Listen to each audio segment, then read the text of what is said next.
And I'm going to give y'all a little warning disclaimer to every single one of you watching this video. Like I've done in the past, I'm going to go off on Agiye Hall in this video. If it sounds like I'm being harsh on him, it's because I am. I'm not the guy to sit up here and go, oh, it's okay, sweetie. I'm not your mom or grandma after the basketball or football game. No, it's not okay. Get your act together.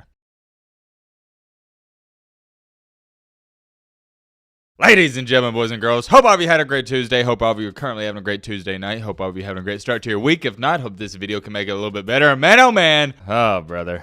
We got a, let's just say, very interesting topic to get into. This has been the most highly requested video on the channel within the past 48 hours. Everybody and their mom has been tweeting at me, writing in the comment section, Matt, you gotta talk about this, you gotta talk about it. Trust me, I've seen it, and I greatly appreciate that. Whenever you guys are tweeting at me, sending me messages saying, yo, Matt, I want you to talk about this, it lets me know you guys want to see that type of content or a video on the situation. And like always, I want to make content and videos you guys want to see. And I'm not gonna sit up here and act dumb and act like I don't know why you guys want to see a video on this, because I do know there's a huge lore behind all this. If you know, you know. If you have no idea who I'm talking about, what I'm referring to, when I think about it, you don't know who I'm talking about because I haven't said his name up until this point in the video. It's Agiye Hall. Good old Agiye Hall. And I'm talking directly to Mr. Agiye because I know he's going to watch this video. Welcome back to the channel, I guess. Long time no see, my friend. Long time no see. We've probably made about, no lie, 10 videos on Agiye Hall. And like I told you, his lore on the channel, it runs deep. I will give you a extremely, and I mean extremely brief run through. When I tell you this is just skimming over it, I mean it. He was a 5-star recruit coming out of high school. Some recruiting websites had him as a 4-star, some 5-star. What to say he was a 4/5-star. Winds up committing and signed with Alabama. As a true freshman, when John Mechie and Jamison Williams went down with injury, Agiye Hall actually kind of stepped up a little bit in the national championship. He had 2 catches for 52 yards. Here's a kicker with that. A lot of people are going to say, well, dang, Matt, that's great. But actually it wasn't. He had like 3 drops in that game. But the point is, let's try not to focus on the negative too much here because we're going to get to a lot of negative stuff in just a second. As a freshman, he made an impact in a national championship game. Not many freshman wide receivers can say that. Granted, he was only playing and getting balls thrown his way due to the John Mechie and Jamison Williams injury, but still, he was out there. To say the future was bright for Agiye Hall would be understating it. All he had to do was show up to practice, do the bare minimum, and he was going to be a starter in the upcoming season and potentially be in the NFL within 2 or 3 years. But no, what does he do? Instead of working hard, well, let me take that back, my apologies. It's not even like he was close to working hard. He wasn't even doing the bare minimum. He was a nuisance to the Alabama football team, not showing up to classes, not showing up to meetings, and the list goes on and on and on. Please listen to this part if you don't listen to a single other part. Nick Saban gave him multiple, and I'm talking about multiple chances to turn his act around. Long story short, didn't do it, and Nick Saban had no choice. He had to kick him off the team, which is insanely rare. For those of you who don't know this, Nick Saban doesn't believe in kicking players off the team, and that is the last resort. A lot of coaches out here, they're not going to do any funny business. You screw around, you're off the team, but not Saban. He even had a legendary speech about it years. I'm talking about, I think it was like 10 years ago. There was one time a player did something, I can't exactly remember what it was. Everybody in the media, they thought he should have been kicked off the team, but Saban, he went against the crowd and he didn't kick him off. And people were asking him, hey, why'd you allow him to come back? Saban had the greatest response ever, and I agree with him. I would be the same way. Nick Saban stated, if I kick him off the team, he's just going to get more trouble off the field because football was the one thing that was kind of already keeping that player out of trouble. Once you take football away from a lot of these kids, it's going to get worse. I share that with you to say this. Saban was a big believer in second and third chances. But even with that, it got to the point where Nick Saban had to kick Agiye Hall off the team. And it's kind of crazy when you think about it. How many players do you remember or recall that Saban kicked off the team in his 17-year stint or career at Alabama?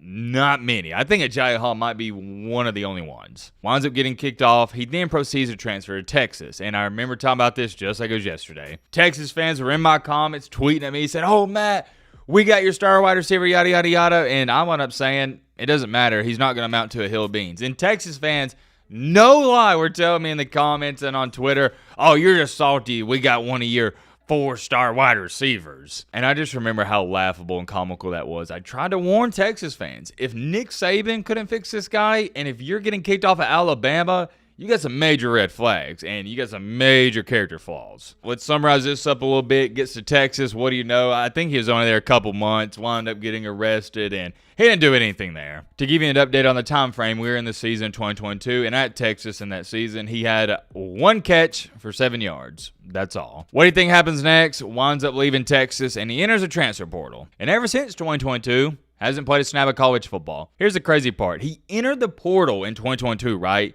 And last year, which was 2023, he didn't even go to college. He didn't go anywhere. He literally sat in the portal for the entire 2023 season. Didn't play. And I labeled it as he just wasted a year of his life. Fast forward time a little bit to 2024, this most recent season, same thing. There were some rumors going around that he was going to go to UCF, but nothing ever came out of it. There was people saying he was going to UCF, but he never officially joined the team, so it was weird, but his entire career's been that way, wishy-washy. Before we go any farther, I probably should have said this earlier, but it is what it is, no big deal. Going back to the year of 2021, I need to tell you this. When all that stuff happened with Alabama, I tried warning Texas fans, and I stated this on the channel, and I've said this about them ever since then. You probably heard me say by this point in time, and I've nailed it on the head, and it's why people continue to tag me in any news involving this guy. When Agiye Hall got kicked off of Alabama, I said he was a loser, and he will continue to be a loser, and he's not going to amount to anything. That's not me being a hater. It's not a personal shot. It's reality. It's the truth, and I'm just analyzing the situation. I said that. I stand 10 toes down on it. Is it harsh? Yes, but the truth hurts. Per usual, Texas fans are just like, oh, Matt's just hating on the guy. You know, he's just mad he left Alabama, and yada, yada, yada. Here's why I share that with you, though. There's a reason. It leads me to my next point perfectly. Ever since Agiye's left Alabama,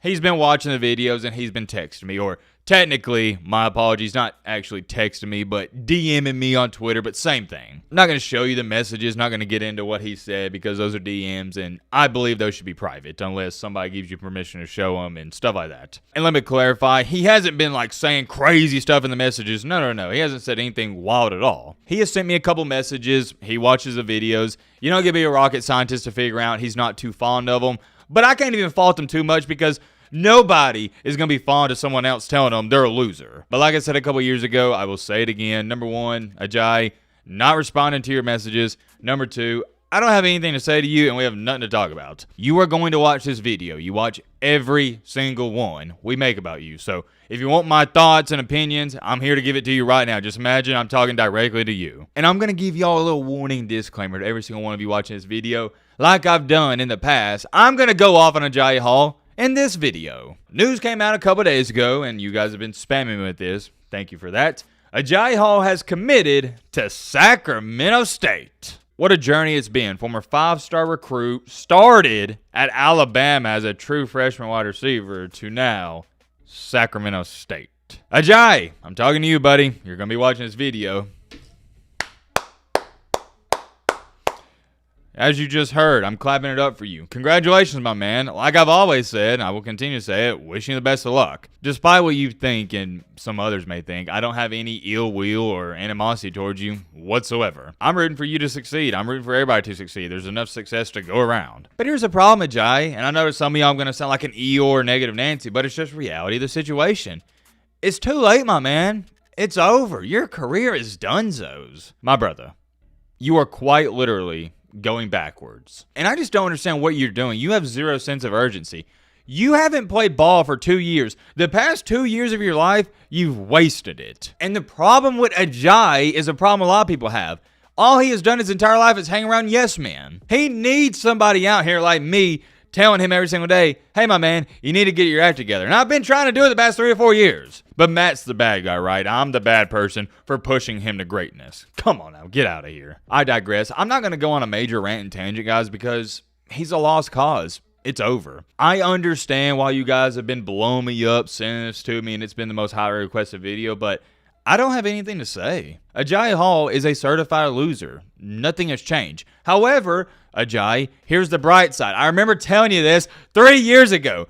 Just because you're a loser today, and you've been a loser the past couple years, does not mean you have to be a loser tomorrow and the next 3 years. You can turn it all around tomorrow. It's a new day, new opportunity. The beauty of life is every single day that sun comes up, it's a fresh start. You can turn your life around. You can change it. but it's up to you. But the reason I knew this guy was going to be a loser and not amount to anything is because of something I love talking about on the channel, pattern recognition. I'm sure some of you have heard me bring up this example. I'm going to bring it up again. It's a great analogy. When the first few humans were roaming this earth and they saw a lion, they said, holy crap, look at that thing. Man, it looks kind of fluffy. It looks kind of friendly. I'm going to go up and pet it. One of the guys out of the friend group went up to the lion, and what did the lion do? It bit its arm off. The other guys in the group was like, yeah, maybe that was just a freak accident, one-time thing. Let me go up and pet it. Second guy went up to pet it. Same thing, bit his arm off. Third guy said, it happened 2 times, but I don't know. Maybe those were outliers. Let me go up and pet the lion. And what did it do? The lion attacked him. And finally, the 4th, 5th, and 6th guy and so on realized, and us humans realized, you know what? Lions aren't friendly. Stay away. What is that called? Say it with me now. Pattern recognition. What is pattern recognition? Oh, you know, recognizing a pattern. Same thing here. If Agiye Hall messed up 3 to 4 times at Alabama, I just recognized the pattern. I was like, yeah, this guy's going to mess up again at Texas, and guess what had happened? After he left Texas, recognizing the pattern. He's messed up 4 to 5 times. I'm going to assume he's going to mess up again, and it happened. He's a screw-up, and like I say, one of the infamous quotes on the channel, winners win and losers lose. You know what Agiye is? You know where I'm going with this. I hate to keep saying it, because some people are going to take it as a personal attack. It's not. He's a loser. The psychology of players like this, it really fascinates me. We're going to end the video off with this, but I really want you to think about it. Agiye Hall had a golden ticket to the NFL, but more importantly, generational wealth, and he squandered it away. Let's say coming out of high school, you're a 5-star recruit, and you try your best, but you have some major injuries come up, and you don't make it to the NFL just simply because you're not good enough. That's fine. But if you don't make it to the NFL just because like this, you didn't try hard and didn't do the bare minimum, that's where it's straight up sad, and it's like, man, what's going on in his head? What's going on in his brain? You were starting at Alabama as a true freshman. All you had to do was just show up to practice and show up to 12 games a year for the next 2 years, and you're going to be easily 3rd, 4th round pick, worst case scenario. And it's why I'm so passionate on this subject, because for those of you that don't remember, Agiye Hall had all the talent in the world and all the potential in the world. This was not a scrub-a-dub-dub. He was borderline great/elite coming out of high school. If it sounds like I'm being harsh on him, it's because I am. I'm not the guy to sit up here and go, oh, it's okay, sweetie. I'm not your mom or grandma after the basketball or football game. No, it's not okay. Get your act together. I'm going to end off the video here before I get too rallied up. Actually, let me say this. Agiye Hall, I am, despite what you think, I really am wishing the best of luck. And I hope you succeed. And I hope you turn it around. But I know he's not going to, because he's a loser. And losers lose. So it is what it is. Let me know your thoughts down below. But Roman